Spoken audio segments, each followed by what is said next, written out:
record. Perfect. So we are going to record this, so this will be available for you to share with your coworkers and to share with anyone. We do have the chat bubble during the call, so if you have questions, please use the chat, or there will be open questions at the end where you can ask me your questions if it's too long to type in.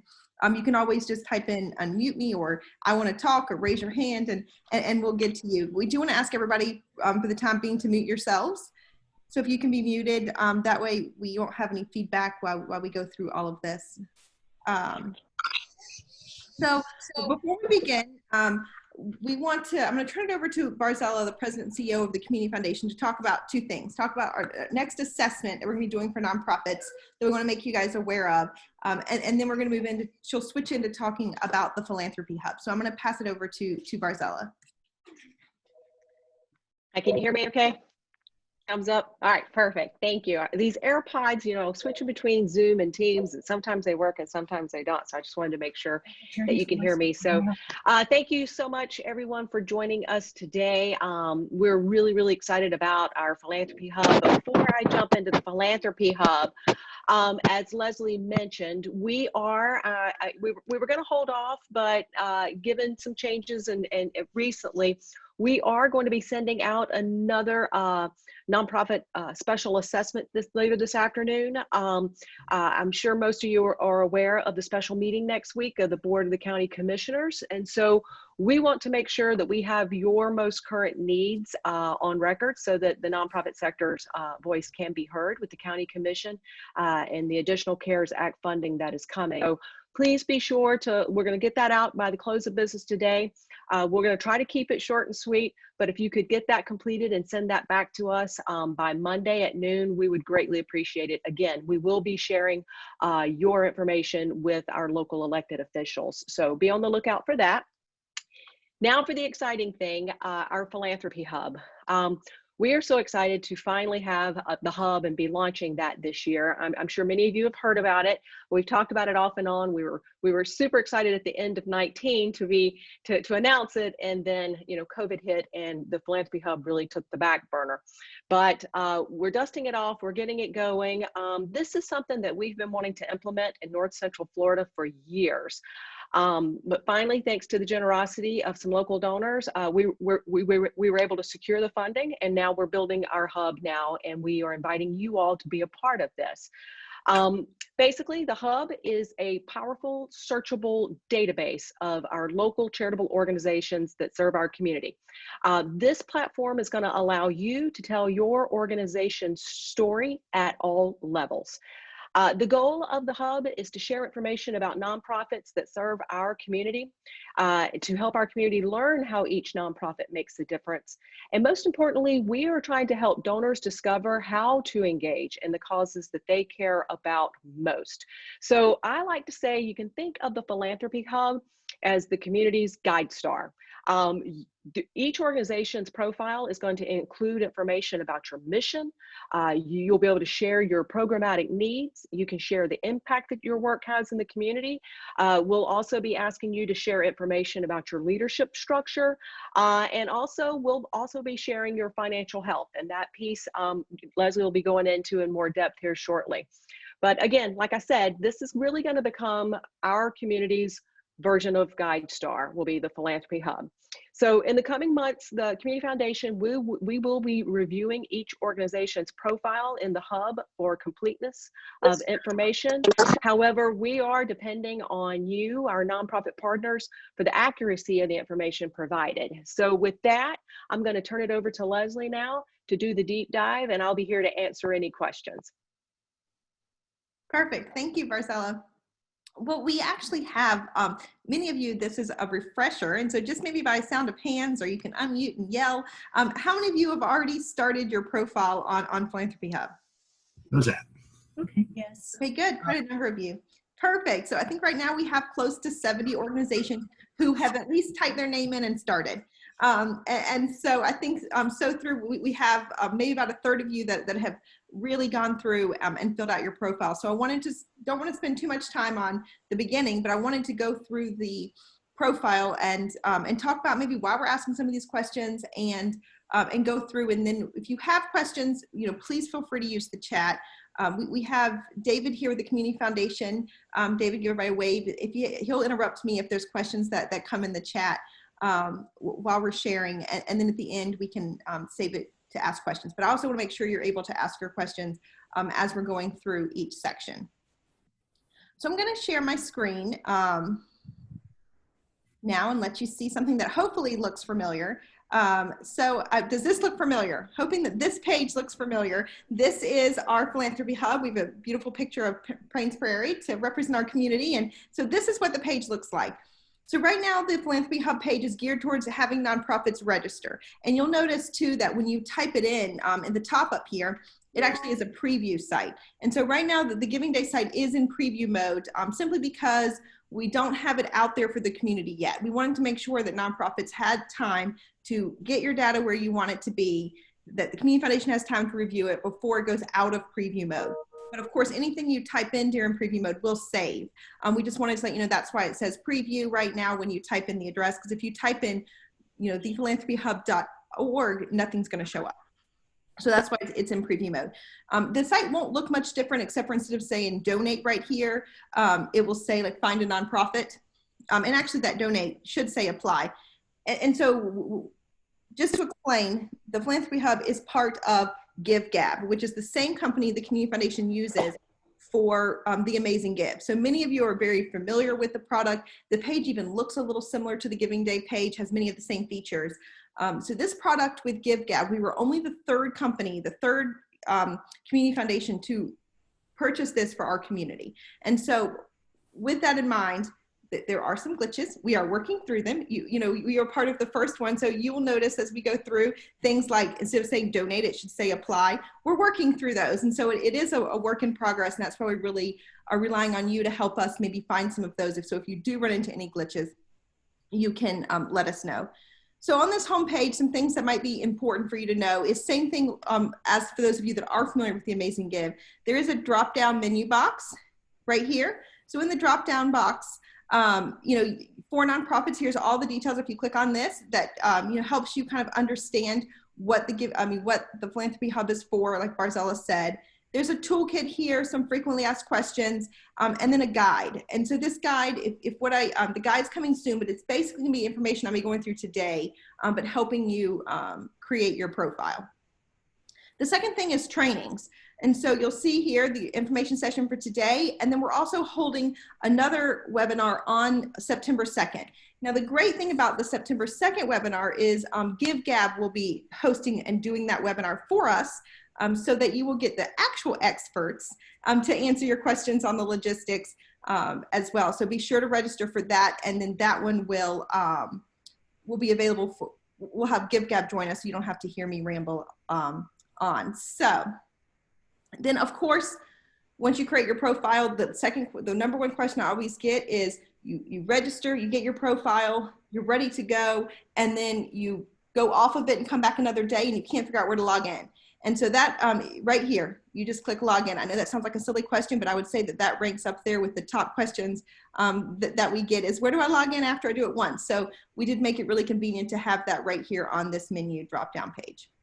So we will be having one that said, for funders or for the community. So that way people sort of know how to use Philanthropy Hub, and that will look much different and be sort of like, here's information that you should be looking for when making a donation to a nonprofit. Here is, information for the funders, and letting people know that if you're here looking for services, here's other services, 211, things like that in the community, and that maybe this isn't the best place to come for that. So all of that will be detailed out in something called For the Community that will be rolling out soon. So I'll pause right there for a minute since I just covered the basics of this homepage and what it looks for. If there's any questions, feel free to unmute yourself. But that's the basics of this. And now we're going to go into how you can create your profile. When this changes to search for organizations, these are the causes that we have. And we did try to mimic most of these causes off of the causes from the census. So they should fit in there. If you feel like your organization does not fit in one of those causes, please reach out to us and we'll work with you on where's the best fit, because you will be only able to select one of those. So now here's what this also should look familiar to you. This screen right here is your I call it your back office. They call it your dashboard. So GiveGab calls this your dashboard. And so this dashboard should look familiar to you because when you log in to say your Amazing Give page, this is what you should see. So maybe some head nods. So I can see like this is what this doesn't look unfamiliar to everyone. So those of you that do Amazing Give, those of you that don't, we'll start there. Please feel free to reach out. We can help you get an account created. So when you are here and you are registered for the Philanthropy Hub, you'll able to find it right here on the side, just right beside your giving days. So if I go to Philanthropy Hub and click on it, it looks almost exactly like your Amazing Give page, where it has all the different sections. For those of you that are doing the Amazing Give, when you first register for Philanthropy Hub, there will be an option to copy your Amazing Give profile. And that's going to be up to you whether or not you want to copy that information. All it will copy is your logo, your profile picture that you have on the Giving Day page, and then any donation levels, things like that. But as for different sections, that's all that it will do. So now just want to make sure you could see what the back office or what your dashboard looked like. So now going back to Philanthropy Hub, when you click here to search, or it should say apply here, but we can make sure you get the link. So say that you're trying to register. So say that I'm registering, I'll just put in my name because I know I'm not going to be there. It says your organization's not here. If you email the Community Foundation, we'll be able to get you a link to register your organization. And then from there, once you get that link, you'll be able to start with the registration process. Any questions about the registration process before we move on? John, you have your hand raised. JT? Yeah, thank you. So I've noticed that our profile copied the about us and the story. How do we? And you can help me with this later if it's going to bog down this, but how do we change that? So if we change it in Philanthropy Hub, is it going to change it in the Amazing Give profile as well? Does that question make sense? That's a great question. So, so to answer your question, I'm going to go to what a full profile would look like. And so then you can start so I can show what section you're talking about. So this is the Community Foundation's Philanthropy Hub profile. And so now, if you notice, this is the hourly facing profile. I went in, I searched the organization, I found us, clicked on us. So this is what our profile looks like. So you're talking this section that's right here that's called the summary and the overview, about you, brief history. Is this the section you're talking about, JT? Correct. I think it's just the summary page that's duplicated. So if the summary page, if you did select that you wanted to copy from Amazing Give, this summary page copies your logo right here and then this cover page. Mm-hmm. Once it copies one time, that is the only link to the two pages. So then if you change something in Amazing Give, it will stay in Amazing Give. If you change it in Philanthropy, you only have that one time to copy it. And then from there, you have to change it in both places or one place, depending on what you want to do. Awesome. That's helpful. Thanks. So once the information copies over, I wanted to, and those of you that don't have that problem, aren't doing Amazing Give, you just start from scratch and can start doing it all. So I wanted to go through each of the tabs, and like I showed you in your dashboard, the tab, oops, I must have clicked off of it. The tabs match. You'll see the tabs in the back office or in your dashboard that says summary, overview, management, governance, financials, programs, development, more details. And so each one of those sections correlate with the information that you'll be providing. So on the summary page, I wanted to share a couple of pages that I thought organizations did a really great job with. So I wanted to share Peaceful Paths page right here because you can see how they made their summary page look a little bit different. They added a video instead of a photo. And then they shared someone's story.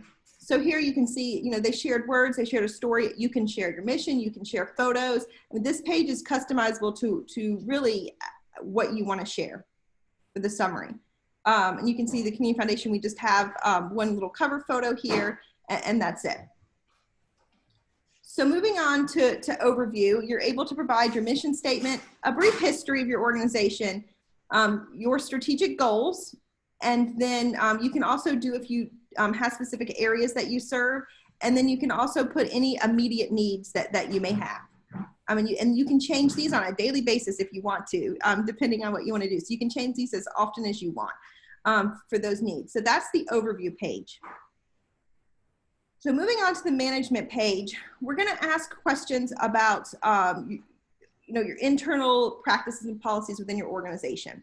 Now this section, there are questions that we have that you will notice there are more questions in your dashboard than there are that are going to show up here. Because there are some questions the Community Foundation is asking to help us gather data for the community, and we will not be sharing that outwardly. So for example, we are asking what the top leadership person in your organization, we're asking for a salary range, we're asking for what kind of benefits you offer your employees, and mostly that is to help us gauge what's going on in our community in that sector, but we would never share that information outwardly. And if we did share that information with the community, it would not be, here's what XYZ organization pays their director. It would be more cumulative. This is sort of the salary range for top executives in our community. This is what this looks like. And so, that question is optional. We hope you choose to fill it out because that will help us give great data for our community. But that question, again, will not be outwardly facing. And so you'll see here we're asking information about your organization. We do go into staff demographics. We're also going into board demographics on the next slide. And I also wanted to mention that our diversity inclusion officer, David Roundtree, who's with us, he'll put his information in the chat because he does have a great sheet that you can use at your next board meeting or disperse amongst your staff if you don't feel comfortable self-identifying people. If you, especially when it gets to your board, if you're unaware maybe what their background might be or how they self-identify for either their ethnicity or their gender, then this great form that you can use to have everyone self-identify if that works best for your organization. And then we did pull this demographics comes from the census. That's where we found these demographics from. We ask if you're a Center for Nonprofit Excellence member, and then list of collaborators. We have somebody that we might need to get on mute. Sorry. Batteries. Let me see if I can. Sorry, guys. I'm trying to roll through it here. If you're not on mute, we will ask. Do you have an extra? Can we use ours? Battery? I'm sure we have like a bunch of. Sorry, guys. Is that okay if we have one? Yeah. That's fine. You're grabbing some. Okay, there. I think we got it.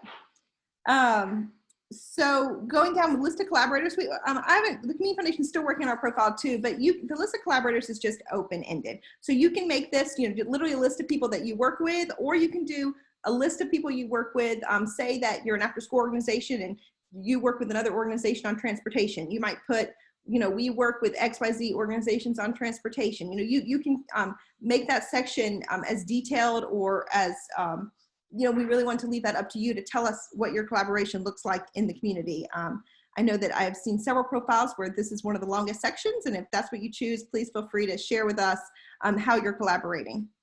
And we hope in the future we might be able to dig this section out a little bit more, but for right now, we want you to tell us how you're collaborating and give us a better understanding of who's working with whom in the community. And so risk management, we're same thing with this one. We left this one open-ended, and we just want to hear how is your organization's managing risk within. So it may look different than the community foundations, but we just want to know, what does your risk management look like in your organization? So now we're getting down to policy. So you'll see all of these policies here. What I want people to know is if you don't have these policies, please answer no. You're not being judged on whether or not you have the policies or don't have the policies in place. We're just asking where you are. The Community Foundation tries our best to be an example in the community, so we do have all of these policies. It's okay if your organization does not. That is our goal with the Philanthropy Hub, is to help with capacity building, to help get to the next level. And over the next few years, it might be a great goal for your organization to start working towards some of these policies. So for this first time around, when I talk about the Community Foundation reviewing your profile, we will not be judging you on if you have these policies or not. We're just judging if you answered these questions. And then come next year, we may start asking for the policies for you to upload so we can start seeing what they look like. And do they follow best practices? So that's going to be for these sections. So please don't feel free, please answer this truthfully. If you don't have them, it's okay to say no. Same thing with your strategic plan, a management succession plan. I know that some of these can take years to start really getting. So again, you're not going to be judged on answering no. And then last, we have awards and certificates in this section. You know, we can build this section out. We get a lot of questions about, is this for employees or is it for your organization? And that's up to you. If you have an employee that received a great award that you want to recognize that was in their field, you know, feel free to include that as well. So you can include any awards or certificates or certifications. If you have someone who might be a certified fundraising executive within your organization, you might want to share that as well. So any questions about management before we move on to governance? All right. So we are going to ask your board information. One thing that we are changing, one thing that we are in the middle of changing, and hopefully it will be changed by the beginning of next week, is that instead of occupation, and that's why ours is left blank, it's going to say affiliation. Because we did get some feedback from some nonprofits that, well, what happens if they're retired? And what happens if they're on our board, maybe not because of where they work, but because of their elected official, or, you know, whatever that might be. So we're going to put affiliation. And so that way you can put whatever is necessary there. And it could be their occupation, but maybe that's not so important. And so that will be changing soon. And then we're going to ask if they've completed the Board Academy training. So in reference to this question, we are talking about the Community Foundation's Board Academy training. If one of your board members has participated in some type of board training, please reach out to the Community Foundation. We will, you know, there are several, you know, national board trainings that if a board member has attended, we will count that. But for the most part, we're talking about the Board Academy training offered through the Community Foundation. And then again, same thing with the board demographics and board gender. And this is the Community Foundation's breakout here. And then we're going to ask specific questions about board stats. You know, there are no wrong answers to this for this first go around. We don't know how many times do you meet. If it's less than 2, that might be a wrong answer. But you know, we want to make sure and kind of see how long everybody's meeting. What percentage of your board members are making donations to your organization for support? Again, we're not asking who, so we can, you know, post them around and shame them. We're just asking percentage, you know, and see, the Community Foundation's been working towards getting 100% of all of our board. And you know, it's a progress to get there. We want to know, do you have a formal board orientation? So not the Board Academy, but an internal board orientation. Do you assess your board? I mean, are they assessing their own performance? Conflict of interest, you can go through and read all of these. Again, you know, if the answer is no, it's okay for now. So, you know, we're asking how long your board terms are, and then any of your standing committees that you might have. Any questions on the governance section? Leslie, hey Leslie. We've got 2 questions in the chat for you. First one is it clear when filling out details what is viewable to the community versus what is viewable to just the foundation? Yes. So I actually, if you give me 1 second and kind of you'll look through, I wanted to maybe pull it up, and I'm actually shut the screen down, so that's not super helpful, but let me pull it back up for you really quick. So you can see our dashboard here. Let me get into the back office and I can show you that. So when you are here, if you go under management, you'll be able to see, you know, when I'm asking field not displayed to the public. And so you'll see that when I'm asking education degrees, experience in the field, you'll see that those are not displayed to the public. And so it will say that in there if it's not displayed. Perfect. And then, is that helpful? Yeah, that's extremely helpful. And then the next question, just real quick, can you give a recap for those who joined a little bit later? What is the main purpose of Philanthropy Hub, and why should a local nonprofit take part? Sure. So we can get Barzella back on to do that, but we might wait for the beginning in case anybody else hops on. And so maybe we'll come, once we go through all of this, maybe we'll summarize it at the end and sort of what the intention of this is and what we feel like the future of Philanthropy Hub looks like. So if you want to hold on, I think we'll answer that question at the end to make sure anybody else that might join, and have Barzella do that again at the end. Thank you, David. So the next section is the financial section. And so these charts, don't get intimidated, these charts autofill, so that's the good news. But when you come here, it's going to look like this when you are in your dashboard. And I don't know why mine didn't save. I'll have to go back, and it's going to ask you, when's your fiscal year? We're just trying to get an idea of when people's fiscal years are, what's your projected revenue and expenses. And then we're going to ask some general questions. And again, it's okay to say no. You know, do you have audited financials? Do you have an endowment fund? What's your value? And you know, we're going to go through all of those questions. One thing we're tracking is capital campaigns in the community. How many of you are currently in a capital campaign? If you have questions about, if you're unsure or don't know what a capital campaign is, feel free to reach out to us. We can, you know, go in more detail on that one as well. We just want to see, track those capital campaigns that are going on in our community. So then this section right here called tax information, you do not need to do anything for this section. This section will autofill from the IRS for your most recent 990. So you'll see the most recent 990 on file for the Community Foundation was our 2018. So when 2019 posts, you're going to be able to see 2019 next to 2018. So this will autofill ours because of our asset size. We fill out the long 990 form, and so all these will fill in. If you did fill out an easy form, you might only have 3 sections filled out in here. But so that's why it might look different depending on your asset size. But this will pull from the IRS 990 site. One thing that right now we're pulling all 2018s. I think we had a few organizations that are new that might not be able to have this section yet because you have not filed taxes yet as a new organization. But if you do not have at least up through 2018, your profile will not get approved. And we'll talk about what approval means. So please reach out to us if there is some reason that you might not have 2018 990 filed yet with the IRS. Are there any questions? So this section will autofill. Some of you might have gotten emails that it's autofilled in the last few days because we're working on getting these done. And then the rest of this week and next week, we'll be finishing those autofills. So some of you will have this information in there. Now, the question we do get a lot is if you are part of a national organization, you know, a great example might be, for example, the Cancer Society. This section will pull your national organization. So we are working with GiveGab to make sure that those organizations that have affiliates with larger organizations will only show your region. And so, so we'll be in touch with the few organizations that does apply to soon and try to work with you to make sure that this section's only reflecting locally and not on a state or national level. Any questions about this section? We did, at the end, we are going to ask you to upload your most recent 990. So you'll see our 2018 990 is loaded here. And then this way, everyone has access to see your 990. They can pull it from GuideStar anyway. And so it's just great to have it here readily available for anyone who wants to see it. We also like this section. Go ahead, we had a question. Yeah, I do have a question. It's Becker. We have, we are one center of 21 under an umbrella.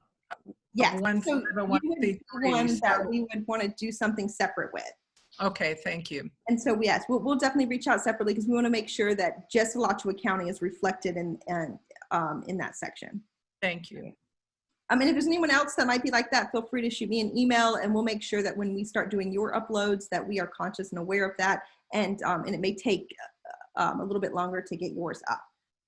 We did leave some comments here for foundation comments, meaning from the Community Foundation, and then comments from the CEO or executive director of your organization, or it could be your board chair. We know that sometimes financials don't tell the whole story.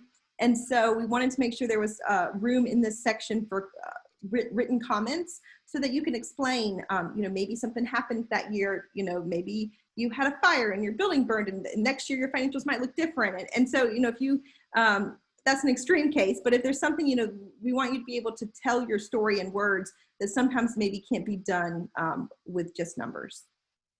So that's why this section's available at the bottom. Any questions? And then these graphs right here will autofill from the IRS website, from your 990. So the next two sections are pretty quick. Those, we do have the program section, and which currently has a glitch, which I did not find out about till about 15 minutes before this call. But you can add programs in here, but you're supposed to be able to add as many programs as you want. If your organization has 20 programs, currently it only lets you add 1 program. So I've emailed into GiveGab support, and they're working on that now. Hopefully by the end of the day, it'll be fixed to where you can add as many programs as your organization has. And it's just really simple. You know, we're going to ask what the program is, and you can use that space. You know, you can put, you know, 50 words like I did, or you can put 2,000 words. Be cautious of how much people want to read, but you can put information in there to tell whatever story you want to tell about your program. And then it does ask for a budget if you'd like to share that for the specific program. And really the program can be a program or service, and it's really up to you to define what that is for your organization. And the final tab for the meat of this stuff is the development tab. So here we're asking about your fundraising and development. We're asking, do you have a specific plan for this? Do you have any full-time staff, part-time contracted staff for development and fundraising? And then we want to know, what kind of fundraising are you doing? Again, it's okay to say no. You'll see the Community Foundation put no in several of these places of things that we don't do. But we want to know sort of who's doing what in the community when it comes to fundraising. We're not asking you what you're doing or telling you to share all your secrets. We just want to know what you're doing. And again, there's some words there for summary if you want to fill out and explain maybe your strategy for why you're doing what you're doing. And then the final tab, we do have more details. And so this is just for those organizations. Please feel free to fill this out. We want to know the year, how long you've been in our community. I know a few of you have reached out not being able to find how long you've been here, and I think we've been able to do some digging and find that for some of you older organizations. What's your legal name? We know a lot of you maybe do business as a different name. So you'll see do business as, a lot of you are separate. Former names, that might be helpful in the future. We used to go by the Gainesville Community Foundation, so that way you kind of know that that used to be one of our names that we go by. And then some just basic information. And this Facebook and all of this will handle, or Twitter handle will also be at the top up here. So that's a general overview of the questions. Now, one thing that you'll see in your dashboard is the ability to add this donate button. And so what this donate button does, and you can choose not to do this, but this will allow you to create, to set up your bank account to where donations can be made directly from this page, directly into your bank account. So it doesn't come through the Community Foundation. The Community Foundation gets no benefit from this. This is just the ability that, we want to make sure that if a donor comes to your page, we don't want them to then not be able to donate right then. And so if you do want to set this, if you are participating in the Amazing Give, this button will automatically be there. And so as long as you leave your bank account information in, for those of you that are doing the Amazing Give, it will stay there. If you want to change the bank account, you can reach out to myself or to GiveGab, and we can work on if maybe it's a separate bank account for the Philanthropy Hub, whatever that might be. And then you can always choose to not have this on here. But again, those funds will go directly to your bank account. There is a 2% fee that GiveGab charges, plus the credit card fee, same as the Amazing Give, and the donor will have the option to cover that as well. So I do have one more section, one more thing I want to cover, but do we have any questions before I get into what it means to be approved by the Community Foundation through the Philanthropy Hub? Yes, I have two questions for you, Leslie. Okay. So there was a question about being able to attach audited financial statements and where they should place those. Yes. So it is not there yet. GiveGab's working. They did say by the end of this week, in the financial sections right under, so in the financial tab, right under where it asks for your most recent 990, there will be a second upload asking for your most recent audited financials. So some of you that maybe don't have audited financials might not be able to upload those, but those that do will be able to upload those, and that will be right under this most recent 990. Fantastic. And then the second question, can you go back to the development tab? Sure. And the question is about the social media fundraising. The question, they're asking if are you asking them to indicate if that is a revenue stream that they're currently pursuing? That's correct. So obviously the Community Foundation does do fundraising. We do post about giving us, donating money through the Amazing Give, things like that on social media, but that's not what this is in reference to. We're asking, are you set up on Facebook and using, Facebook's the one I just happen to know, I'm sure there's more, where you actually have campaigns running to get those donations that come through, say, Facebook, that come through Network for Good to your page. Is that, David, you probably know more at that than I do. Yes, no, that's actually great. The last question about that is this page outwardly facing? Yes, this page, everything you're seeing now is all outwardly facing. Fantastic. And so I think in the entire Philanthropy Hub, there's only about 4 questions that are not outwardly facing. And those are specifically related to management and staffing. I think that there may be one in development where we may ask a range for your, if you do have a full-time development staff, but again, we're just trying to get that information to sort of get a basis. We do get that question a lot, you know, what are salary ranges in our community? And again, those are most of the questions that are not outwardly facing. And they are ranges, not exact numbers, things like that. There's a questions? One final question just came in, and it's, is there a place to put extra video, such as a tour video of their facility? Great. No, that's a great question. So on the summary page, there you can include as many videos as you would like. I know that I didn't have it pulled up here, but the Humane Society, if you want to check out their page, they do have a great page where they have a video here. And then if you scroll down, they actually have photos and links to more stuff. So you can include that right here on the summary page. You can also include links on the overview and areas of need. You can include links there, but it will be much more visible to include that on this summary page.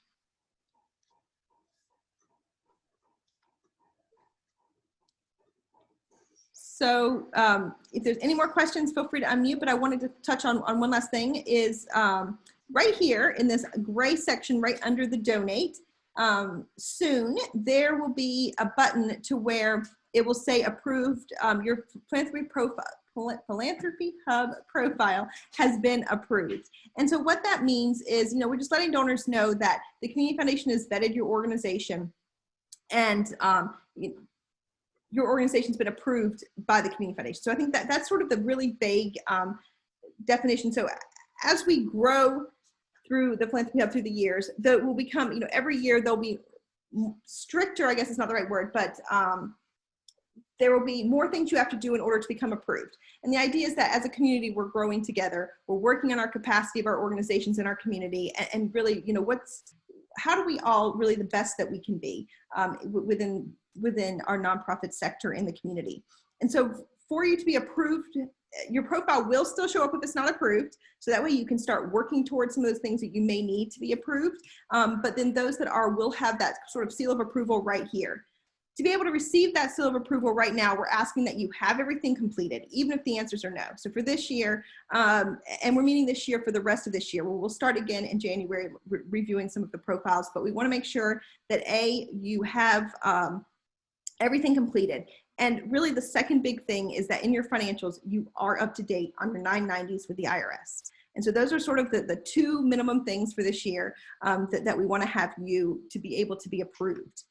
Starting next year, we'll start maybe doing more diving into some of those policies. What do they look like? Are they following best practices according to Board Source and some of the leading organizations in our sector?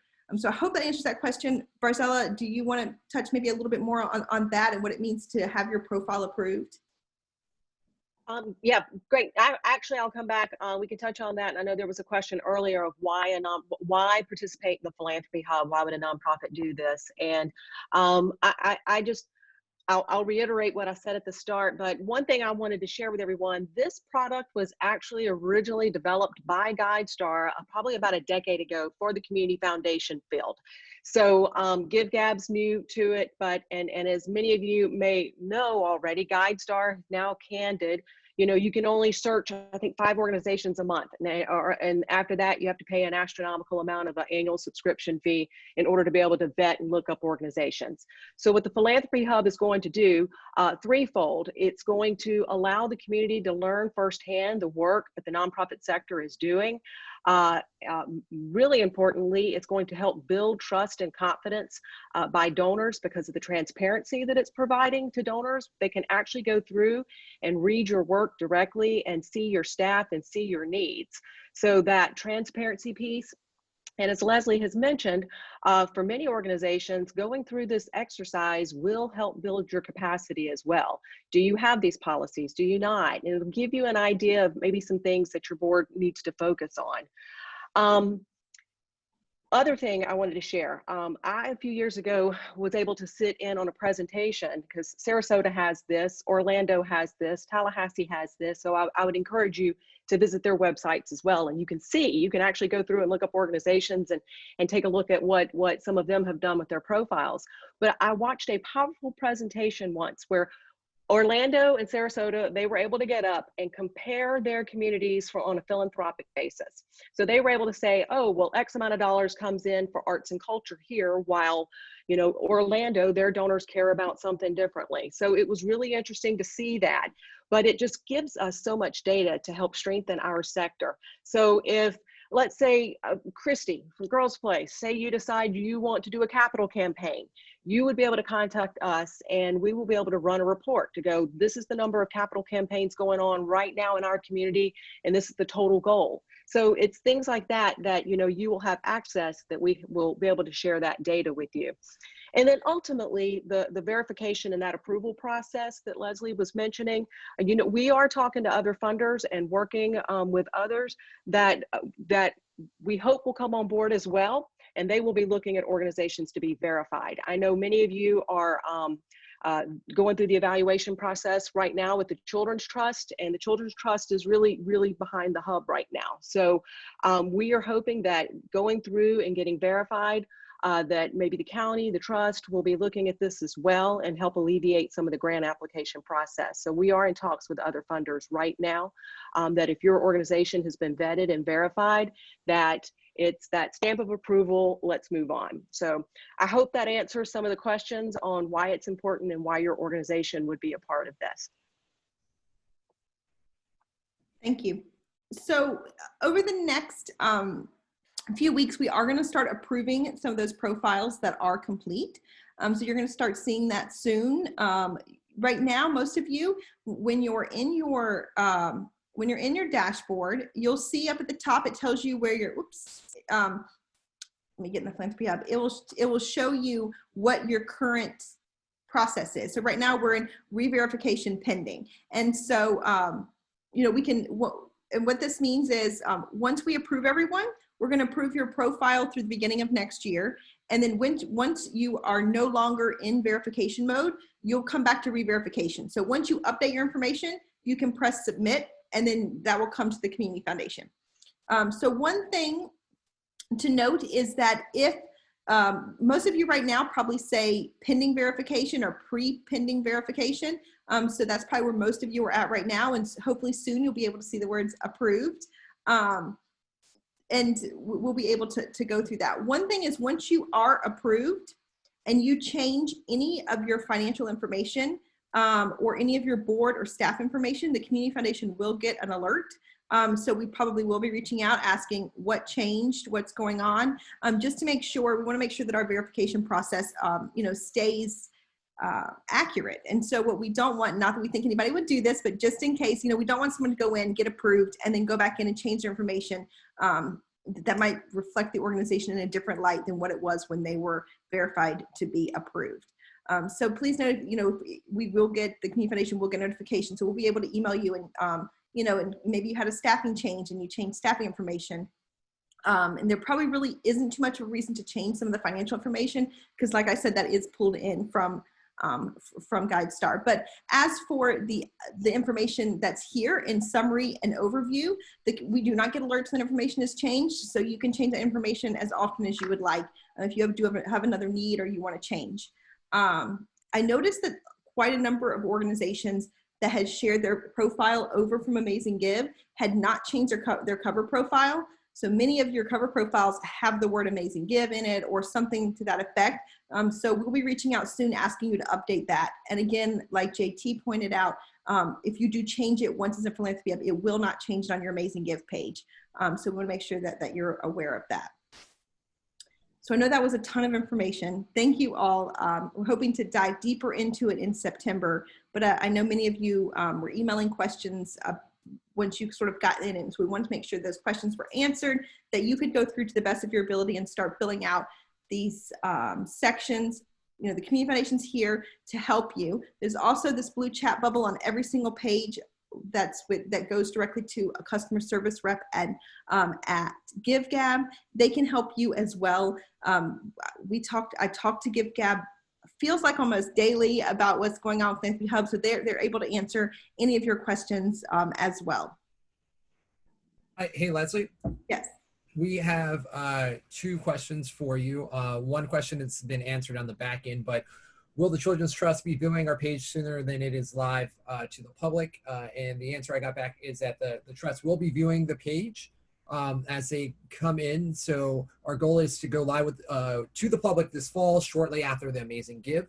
And then I'll let Barzella chime in more if she has something to add to it when the Trust will be looking. She looks like she's good to go.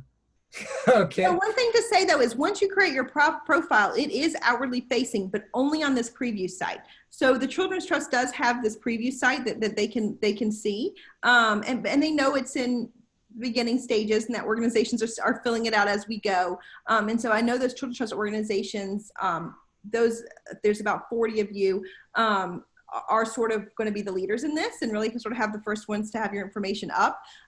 But we encourage everyone to get their information up because we do want to go live right after the Amazing Give to the community and take it out of preview mode and have it up there for everyone to view. And it's a work in progress. So we'll be changing things as we go and be alerting you. So we appreciate you guys working with us as we all dive into this together. And then Bev had a question for you as well. And Bev, I'm going to unmute you now so you can go ahead and speak. Yes, I was just going to ask about the marketing opportunities that we can have around this. It looks phenomenal, I think, for us to be able to say we're a part of this initiative. But I wondered if you had any thoughts on the best ways to reach out to donors, supporters, to the communities we serve, to let them know about this once it's up and live.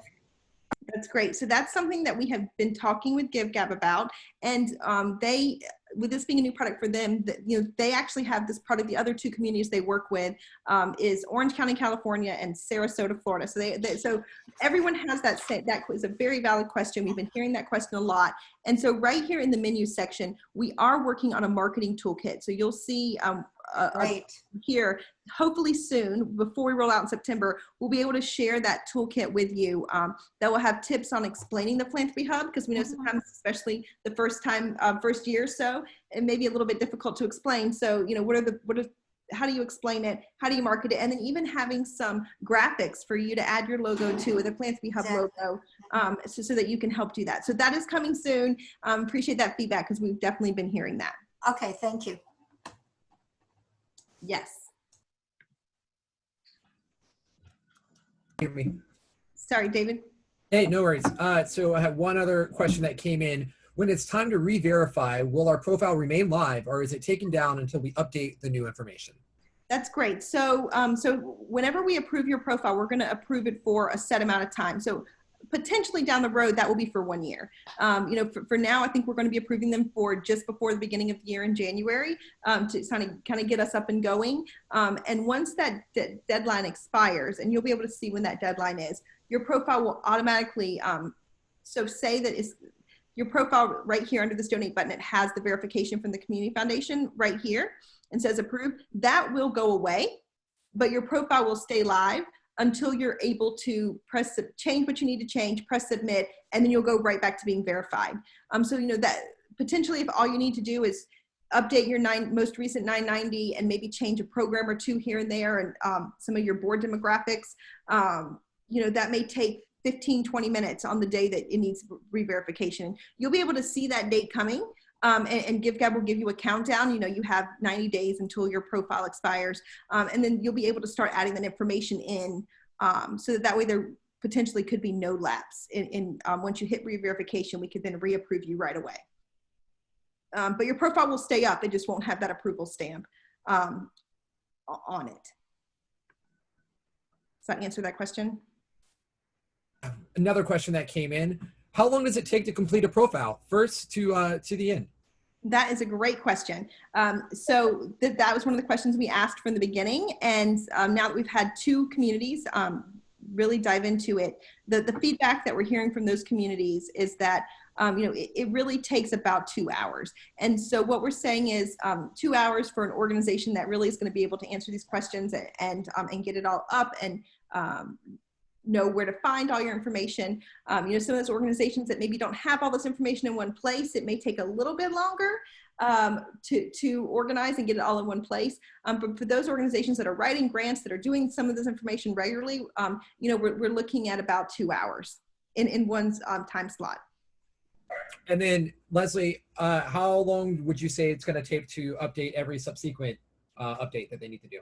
And so that's why I said too, one thing is the governance section. We want you, like, as soon as you have new board members or board turnover, you can fill that out in real time. And so, if you keep your profile updated and, if you once a quarter come take a look at your profile and update it, I think that by the time re-verification comes around, you're looking at 15 minutes to change the information you need to and move on. So really the heavy lifting is now for that initial log of information. Because many of our stuff's not going to change. Your more details, things like that, and it isn't going to change that often, and your governance might change once a year. So just kind of keeping on top of it. And the advice we're giving that you'll see in the toolkit in the nonprofits, is if you look at it every quarter and update it, spend 5 minutes every quarter trying to go through it, it'll stay pretty up to date. Fantastic. And ultimately the plan is as more funders in our community are able to use this, we're hoping this will take off some burden with some information that you're providing to this, same information you're providing over and over again, cannot now all be found in one place.